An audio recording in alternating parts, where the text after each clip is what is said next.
Amitabavo, Otep, Shalom, Salam alaikum. Le bon à savoir que vous allez regarder tout à l'heure a été demandé par une femme depuis les Comores. Ramage, c'est quoi un envoûtement? Dis-nous ce que c'est et comment c'est qu'on a envoûté. Dans le mot envoûtement, ma chère sœur et vous qui me regardez, il y a le mot voûte. Voûte. Une voûte, c'est quoi? Une voûte est un élément architectural qu'on peut poser, qui s'appuie sur des piliers, qui s'appuie sur des colonnes, ok, qui recouvre une surface, ok, qui, on peut dire, sur une sphère, on va dire comme ça, architecturale. C'est ça un envoûte, c'est ça une voûte. Donc dans le mot envoûtement, il y a dans le mot voûte. Voûte. Qui s'appuie sur un pilier, c'est-à-dire, c'est cet élément-là qui s'appuie sur des piliers, ok, sur des colonnes, ok, en but de recouvrir une surface. Donc, au but de recouvrir, autant pour moi, une surface. Ça veut dire quoi? Ça veut dire que lorsque vous êtes envoûté, on vous envoie un sort qui s'appuie sur les piliers. Les piliers ici représentent quoi? Les piliers ici représentent par exemple le chakra mineur, ok, qui est le chakra racine qui porte des autres. C'est un pilier ou une colonne qui recouvre maintenant une surface. Donc dans le mot envoûte, on vous recouvre de quelque chose parce que dans la voûte, non seulement ça s'appuie sur des piliers, ça s'appuie sur des colonnes, et ça s'appuie, on va dire, sur des plaques comme sur des murs ou sur des carrelages. Donc, la voûte donc aussi peut s'appuyer sur votre corps éthérique, peut appuyer sur votre corps astral pour que vous ne mettez pas en fait le vrai cas qui est en vous. Chaque individu réussit dans la vie parce que le cas est actif. Et pour que le cas soit actif, il faudrait que le cas qui est à l'extérieur, cette énergie externe, puisse envoyer les énergies internes qui est pour nourrir le cas. Parce que les deux sont complémentaires. Un peu comme on vous dit souvent, ce qui est en haut comme ce qui est en bas. Ce qui est invisible comme ce qui est visible. Donc voilà le principe. Donc quand vous êtes donc envoûté, votre corps éthérique est étouffé. Vous ne mettez pas de bonnes vibrations. Et si vous ne vibrez pas, vous n'avez pas de magnétisme. Et quand il n'y a pas de magnétisme, vous n'êtes pas attractif. Vous n'êtes pas attractif. Ok? Et parfois même, vous n'êtes plus électrique. Parce que l'être humain est fait d'énergie magnétique et électrique. Or, si vous n'êtes pas magnétique, vous n'attirez rien. Ok? Et si vous n'êtes pas électrique, vous ne pouvez pas vous défendre. Du coup, vous vivez ce qu'on appelle le rejet de la société, le rejet dans le travail. Vous commencez à avoir des échecs à répétition, ce qui va conduire à des dépressions. Et puis, vous serez renfermé entre vous-même. Et puis, l'ennemi vous donne le coup fatal. Donc, le but, en fait, d'un envoûtement ici, est de vous isoler, est de vous rendre moindre. Ok? Le but est ici de permettre à ce que vous soyez un vassal, un esclave spirituel. D'où le but d'un envoûtement. Les envoûtements sont légion. D'abord, dans l'occultisme, il existe 9999 sorts. 9999 sorts d'envoûtement. Donc imaginez qu'on vous envoûte à toute minute. Et beaucoup parmi vous ici sont des sorciers ou encore sont pratiquent de la magie noire inconsciente via les pensées que vous émettez. Je vous explique. Quand vous émettez les pensées mensongères ou encore les paroles mensongères, les paroles assassines, les paroles vipérines, les paroles, on va dire, incantatoires, ok, ou malsaines vis-à-vis de votre prochain qui ne vous a rien fait, vous pratiquez ici un acte de magie noire. Vous pratiquez ici un acte de sorcellerie. Donc, si vous réunissez, ou peut-être deux filles, ou deux garçons, ou trois, ou je sais pas, une bande de personnes pour comploter, autant pour moi, contre un collègue ou quelqu'un qui vous a rêvé peut-être parce qu'il est plus talentueux que vous, ou peut-être parce qu'ils ne partagent pas les mêmes idéologies que vous, ils ne s'habillent pas comme vous. Du moment où vous commencez à proférer des paroles négatives, vous faites un acte de sorcellerie, vous faites un acte de magie, et ceci va agir sur lui. Ça va corrompre l'écart. Cette énergie qui est à l'extérieur, et cette énergie qui est à l'extérieur va entrer dans son cas. Au fur et à mesure que vous allez le faire, vous allez fragiliser son champ magnétique qui est censé être un bouclier protectrice ou un bouclier protecteur, et cela va entrer en lui. Ok? Les faisceaux énergétiques qui sont à l'intérieur de lui ne vont plus mettre les bons énergies parce qu'elles seront étouffées, ok, par cet amarrage d'énergie sombre que vous l'avez envoyé. Ça va donc donner un court-circuit sur son corps éthérique ou encore au niveau de ses chakras qui vont plus mettre des bonnes énergies, ok, et voilà comment il va commencer à s'éteindre. Il ne sera plus donc attractif, ok. Son patron, sans savoir, va commencer à le haïr. Sa femme peut commencer à le détester, sa famille surtout contre lui, il commence à perdre des contrats, il commence à, et c'est comme ça, plus le sol est puissant, plus il se déconnecte, on va dire, de cette dimension. Puis encore pour ceux qui vont voir des magiciens pour jeter des sorts.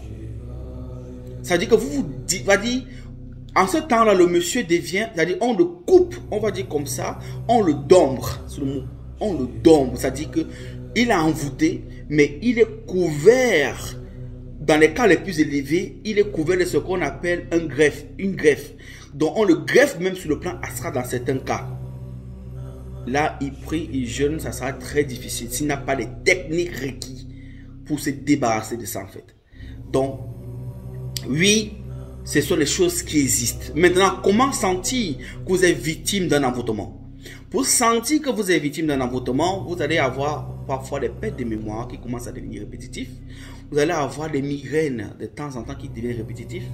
Vous allez avoir des maladies souvent qui ne sont pas diagnostiquées. Ok? Vous allez avoir des tensions ou encore des trucs de colère de temps en temps. À un moment donné, vous n'entendez plus raison. Votre femme vous parle. Votre mari vous fait tout ce qu'il veut. Si l'envoûtement est fait pour vous séparer, vous ne vous entendez plus. Vous devenez colérique. Il n'y a pas de raison. Vous avez dit, vous vous détestez. Vous ne savez pas réellement pourquoi. Un couple qui se met en, vous mettez en vous déchirer. Parfois, ce n'est pas vous. On vous a séparé. On vous a retourné. Ok, on a mis peut-être le petit piment et tout le reste. Quelqu'un qui sait bien le faire. Et puis, vous devenez, quand vous êtes dans la même maison, la maison chauffe. Et parfois, on vous met le froid. On le fait avec la bile du crapaud. Le froid, ça dit vous devenez amer. Vous êtes dans la même maison avec votre femme. Ne vous regardez pas, vous faites 1-2 ans, vous ne couchez pas avec elle. Vous êtes sur le joug de l'envoûtement de haut niveau. Parce qu'on vous demande réellement, vous couchez quoi votre femme, vous ne savez quoi dire. On vous demande réellement, vous couchez quoi votre mari, vous ne savez quoi dire. Mais vous ne vous parlez pas. Comme ça. Parfois, ça part sur des futilités, des banalités inutiles. Et puis encore, si on a mis du cadenas, vous devenez orgueilleux. Personne n'a envie de faire le pas pour demander pardon à l'autre. C'était ça le but. Vous vous séparez. Donc, voilà donc les symptômes qu'on peut ressentir, ok, quand on est envoûté. D'autres, ça peut devenir, vous pouvez ressentir que vous dormez, vous vous sentez étouffé. Ok, vous vous sentez étouffé, vous dormez, vous sentez comme si on vous appuie, comme si on vous, parfois, vous n'arrivez, comme une paralysie du sommeil. Vous n'arrivez pas à vous défendre, vous n'arrivez pas à aimer le son. Même quand vous criez pour appeler la lettre, le son ne sort pas. Voilà un signe d'envoûtement de haut niveau. Et vous allez remarquer de temps en temps, vous allez commencer à faire des rêves où vous êtes parfois au bord de la plage, constamment sur l'eau, ou vous êtes au bord de la forêt. Parfois, les chiens commencent à vous poursuivre, ou les chats vous poursuivent, ou les animaux vous poursuivent, ou parfois c'est les policiers qui vous poursuivent, ou c'est les gens qui vous poursuivent avec des matières de couteau. Vous êtes déjà là dans l'envoûtement de haut niveau. Faites attention, votre tête bientôt va tomber. Voilà, maintenant, comment parler à ça? Pour parler à ça à un certain niveau, pour ceux qui sont à niveau, les envoûtements de niveau 1, niveau 2, minimum, qu'est-ce qu'il faut faire? Vous pouvez le pallier avec le jeûne. Mais il faudrait que ces jeûnes soient coordonnés et rien à voir avec les jeûnes fantasmagoriques que vous faites là. Vous gênez là comme ça, sans notion, parce qu'on vous a dit de gêner sans base spirituelle. Les véritables adorateurs de Dieu sont ceux qui adorent Dieu en esprit et en vérité. Ça veut dire que si vous voulez que le jeûne que vous faites est des fruits. Connectez-vous à l'esprit du jeûne. Connectez-vous dans la spiritualité et non dans la religion. Vous savez que beaucoup de jeunes parmi vous, même 40 jours parfois, ça ne marche pas. D'autres même, on a suivi d'autres jours, d'autres même meurent. Parce qu'on a dit qu'il faut jeûner 40 jours, machin truc. Qui vous est sûr que les gars là ont jeûné 40 jours? Qui vous fait croire que ce n'était pas 4 jours, on a choisi le jour pour mystifier la chose? Je ne dis pas qu'on ne peut pas jeûner 40 jours. Mais ce n'est pas ce qu'on vous le pensez. Bon, maintenant, ce n'est pas le sujet aujourd'hui, on reviendra dessus un jour. Donc, quand vous voulez donc jeûner pour pallier à ces genres d'envoûtement, qu'est-ce que vous faites? Les hommes ont une fraction d'heures impaires. Les femmes ont une fraction d'heures paires. Ça veut dire qu'au cours de la journée, vous avez, les femmes, vous avez les 6 heures, vous avez 6, vous avez 8, vous avez, non, vous avez 6, vous avez 6, vous avez 8, vous avez 10, vous avez 12, vous avez 14, vous avez 16, vous avez 18. Ça veut dire que dans cette fraction d'heures, vous avez 4 heures, ok, où vous allez lire un son spécifique et 3 heures, vous allez lire un son spécifique. Pour les hommes, écoutez très bien, vous avez une fraction d'heure impaire. Donc, vous commencez plutôt à 7 heures, pendant que la femme commence à 6 heures. L'homme, c'est 7, ok, c'est 9, c'est 11, c'est 13, c'est 15, c'est 17, c'est 19. Donc, vous avez 4 heures d'heure, on va dire, où vous allez un son spécifique qui est même que pour la femme. Vous avez les 3 heures qui restent, un son spécifique à lire. Donc, pour commencer le son, d'abord, c'est la base, vous faites d'abord une louange. D'abord, faites une louange. D'abord, la louange peut être dans les 15-20 minutes. Ok, selon les heures, parce qu'il faudrait que vous soyez synchronisés. Vous faites une louange. Vous commencez d'abord par la louange. La louange, c'est ici, c'est pour appeler une catégorie d'esprits qui viendront vous encercler. Une fois que la louange a été bien faite, ok, maintenant, vous commencez votre jeûne. Vous ne dites pas que vous jeûnez à qui que ce soit. Vous ne faudrait pas que vous ayez l'air triste. Ça, c'est de 1. Ok? Et maintenant, vous n'avalez pas la salive. Vous faites un jeûne de pénitence. Vous n'avalez pas la salive. Donc, un jeûne de pénitence et d'exorcisme. On n'avale pas la salive. Vous n'avalez pas la salive. Carrément, vous crachez. Vous n'avalez aucun coup de salive. Maintenant, pour les femmes qui ont commencé à 6 heures, vous allez lire le psaume 91.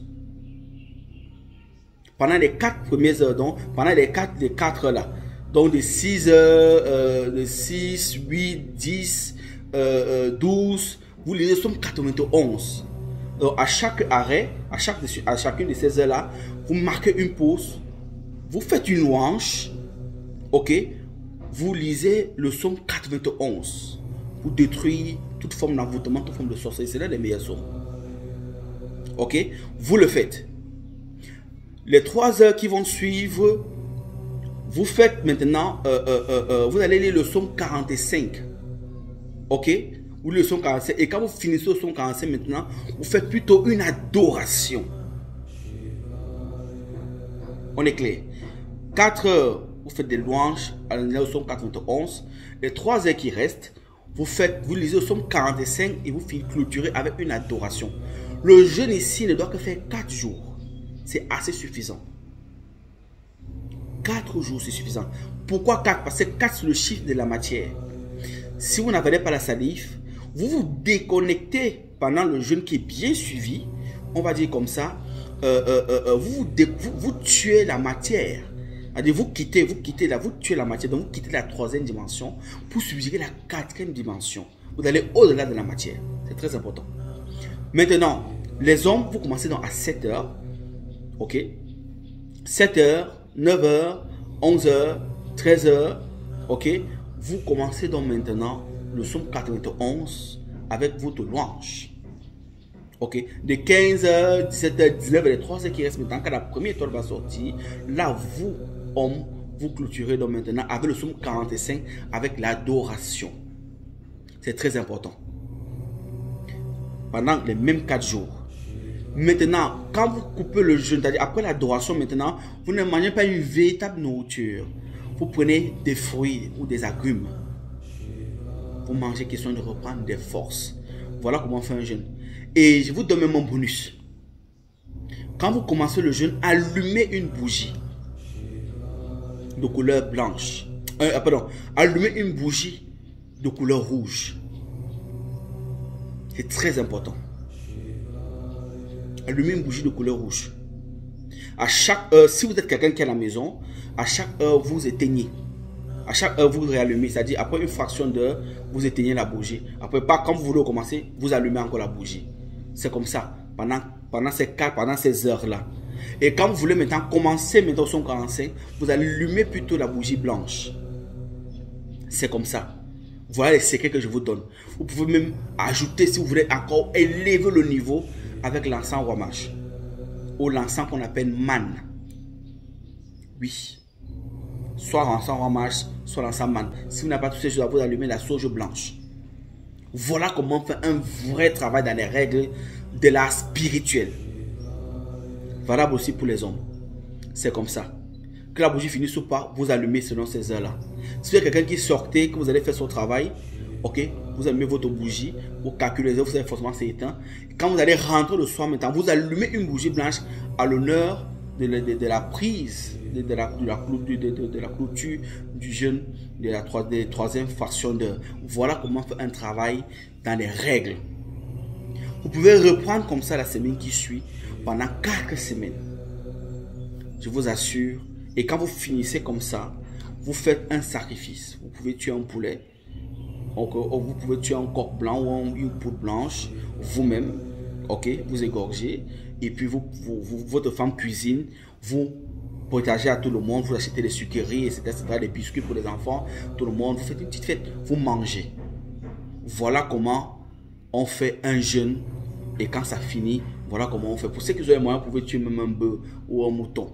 Voilà comment on fait un truc. Vous avez donné la nature vous le rendra. Vous avez nourri l'esprit vous le rendra. Voilà comment on fait un véritable travail. Voilà, donc, ceci était pour vous. Je vous remercie d'avoir suivi cette vidéo, tout autant que vous êtes. Donc, c'était le roi mage depuis le 237. C'est l'Afrique qui gagne. Aide.